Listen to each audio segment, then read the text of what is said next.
कधी कधी ना आयुष्यात सगळं असतं, मेहनत, कौशल्य, तयारी, आत्मविश्वास, पण नशिबाची साथ नसते. आणि अशीच एक गोष्ट आहे क्रिकेट विश्वातील खऱ्या लढवय्या शांत योद्धा मुंबईकर अमोल मुजुमदार यांची. अमोल मुजुमदार हे नाव प्रत्येक खऱ्या क्रिकेट प्रेमीच्या मनात कोरले गेले. क्रिकेटमधला हा खेळाडू वर्षानुवर्ष धावा करत राहिला, विक्रम मोडत राहिला, पण टीम इंडियाचं दार मात्र त्याच्यासाठी कधीच उघडलं नाही. तरीही त्यांनी मनात कटुता ठेवली नाही. उलट ठरवलं, मला जे मिळालं नाही ते पुढच्या पिढीला मिळालं पाहिजे, आणि त्यांनी ते करूनही दाखवलं. आज भारतीय महिला क्रिकेट संघ जगाच्या शिखरावर आहे आणि या संघाच्या जिंकण्यामागे अमोल मुजुमदार यांचा सिंहाचा वाटा आहे. 2023 साली अमोल यांनी भारतीय महिला क्रिकेट संघाचं प्रशिक्षक पद स्वीकारलं आणि खरं सांगायचं तर त्यानंतरच सगळं स्थिर झालं. सतत बदलणाऱ्या प्रशिक्षकांच्या काळात महिला संघाला अमोल यांच्यासारखा शांत, समजूतदार आणि स्थिर मार्गदर्शक मिळाला. त्यांच्या शिकवणीमागे वर्षानुवर्षांची मेहनत आणि क्रिकेटसाठीचं अपार प्रेम आहे. आणि म्हणूनच आज आपण जाणून घेऊयात या लढवय्याचा क्रिकेट विश्वातला खरा प्रवास. नमस्कार, मी पल्लवी आणि तुम्ही पाहताय महाराष्ट्र जागरण. सचिन तेंडुलकर आणि विनोद कांबळी ही जोडी मुंबई क्रिकेटमध्ये थैमान घालत होती, तेव्हाच अमोल देखील मैदानात होते.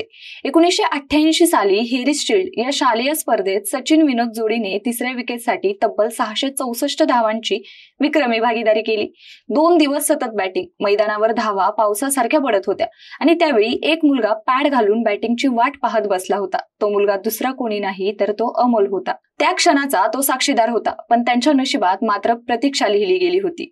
सचिन, द्रविड, गांगुली आणि लक्ष्मण हे सगळे राष्ट्रीय संघात पोहोचले, जगप्रसिद्ध झाले.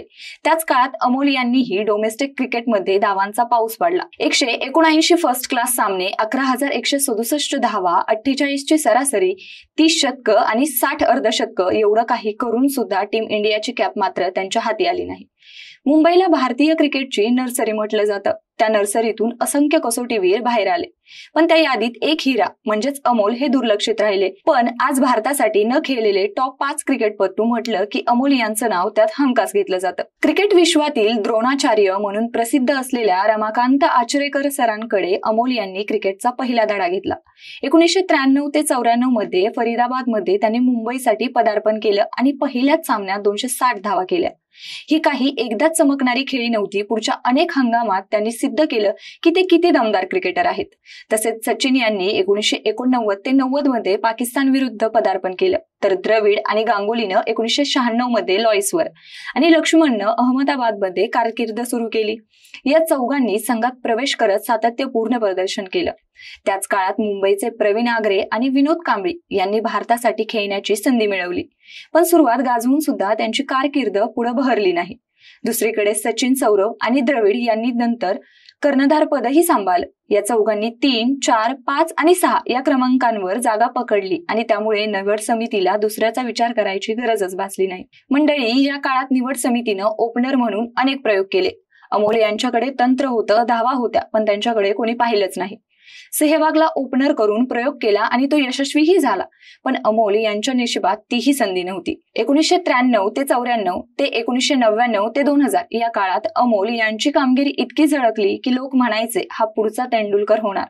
पण टीम इंडियाचं स्वप्न मात्र दूरच राहिलं. सातत्यपूर्ण कामगिरीमुळे त्यांना मुंबईचं कर्णधारपद मिळालं.